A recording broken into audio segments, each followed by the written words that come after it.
दोस्तों, आप सभी का प्रभु यीशु मसीह में फिर से स्वागत है। 5 minutes bible study with pastor Daniel Raj के प्रोग्राम में एक नए सब्जेक्ट के साथ में मैं आपके बीच में आ रहा हूँ।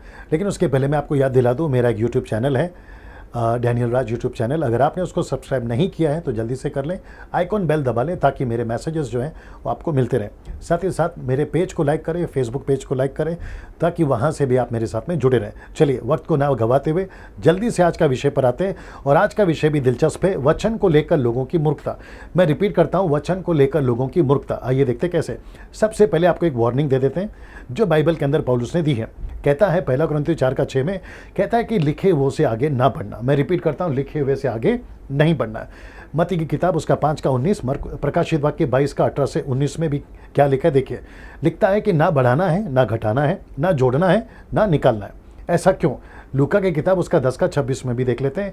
यीशु ने क्या कहा देखिए। उसने उनसे कहा, व्यवस्था में क्या लिखा है और तू कैसे पढ़ता है? आज भी जब आप बाइबल पढ़ते हैं तो ये 2 शब्दों को ध्यान में रखें, क्या लिखा है और तुम उसको कैसे पढ़ते हो ना। इसको देखिए, यीशु के कुछ चेले यीशु की बातों को नहीं समझे। क्यों? क्योंकि यीशु की बातों को या वचनों को उन्होंने ठीक से नहीं लिया और वो मूर्ख बन गए। इसको कहते हैं वचन को ना समझने वाली मूर्खता। आइए देखते कैसे। यूहन्ना की किताब उसका 6वां अध्याय वचन 66 देखते क्या लिखा है। इस पर उसके चेलों में से बहुतेरे उल्टे फिर गए और उसके बाद उसके साथ वापस नहीं चले, यानी कि यीशु के साथ वो नहीं चले। क्यों? क्योंकि यहाँ पर एक घटना घटी थी। यीशु ने कहा था, मेरा मांस और मेरा लहू पियोगे या खाओगे नहीं तो मेरे राज्य में प्रवेश नहीं कर सकते या मेरे चेले नहीं बनोगे। उसके चलते लोगों को ठोकर लगी और उन्होंने यीशु के पीछे चलना बंद कर दिया। इसको क्या कहेंगे? वचन को ना समझे और वचन को लेकर मूर्खता की गई। मैं रिपीट करता हूं, वचन को लेकर क्या की गई? मूर्खता की गई। और आज भी लोग कर रहे हैं। मैं उसके ऊपर आ रहा हूं। मत्ती की किताब में 5वें अध्याय वचन 29 से 30 में आंखों को लेकर और अपने हाथ को लेकर यीशु ने कहा था, अगर तेरी आंख तुझे ठोकर खिलाती है तो आंख निकाल दे, तेरा हाथ ठोकर खिलाता है तो हाथ निकाल दे। आपको पता है उन दिनों में लोगों ने अपनी आंखें और अपने हाथ निकाल दिए थे, पहली सदी की कलीसिया की बाद वाली ने। और उसके चलते परिणाम ये हुआ कि जैसे ये वचन को नहीं समझे और मूर्ख बन गए। इसको कहते हैं वचन को ठीक से ना लेना, कॉन्टेक्स्ट को ना समझना और मूर्ख बन जाना। आज भी यही चल रहा है। मैं आपको बताता हूं कि एक वचन मरकुस की किताब उसका 16:17 से 18 में, जो कि आज भी लोग नहीं समझ रहे वचन को, लिखा क्या है और कर रहे क्या है ना। इसको देखिए, जैसे मरकुस के 16 के 17 से 18 में लिखा है कि तुम दुष्ट आत्मा को निकालोगे, बीमारों पर हाथ रखोगे ठीक हो जाओगे, नाशक वस्तु पी जाओगे तो हानि नहीं होगी, सांपों को उठा लोगे। तो यहाँ पे एक ऐसा चर्च है जो सांपों को उठा लेता है। क्यों क्यों क्यों उठा लेता है? क्योंकि मरकुस की किताब में लिखा है तुम सांपों को उठा लोगे, तुम्हारी हानि नहीं होगी। अब यीशु ने कहा कुछ और, ये लोग कर रहे कुछ और। इसको कहते हैं वचन को ठीक से ना समझने वाले मूर्ख।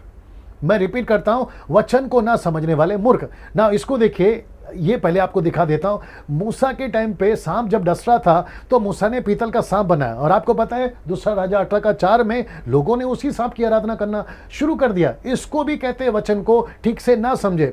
पत्रस पौलुस के बारे में क्या कहता है? दूसरा पत्र 3 अध्याय वचन 15-16 में वो कहता है कि पौलुस की बहुत सारी बातें ऐसी हैं जिसको ठीक से नहीं समझ सकते हैं और लोग जो हैं उसके कारण नाश हो जाते हैं, वचन को ठीक से ना समझने के कारण, और वो मूर्ख बन जाते हैं। ऐसा क्यों कहा? आइए बताते हैं।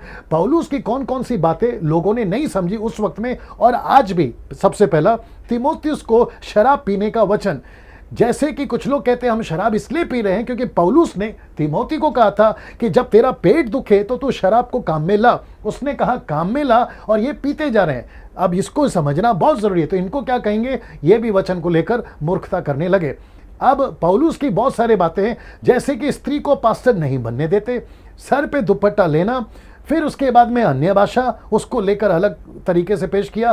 खतना के बारे में उन दिनों में चर्चा चली, दशमांश को लेकर बात करी, यीशु के नाम का बपतिस्मा, क्योंकि बपतिस्मा 3 नाम से, पिता पुत्र पवित्र आत्मा। लेकिन उसको पौलुस के बातों को, पतरस के बातों को अलग तरीके से ले लिया गया, जिसको कहते हैं वचन को ना समझने वाले मूर्ख। मैं रिपीट करता हूं, वचन को ना समझने वाले मूर्ख।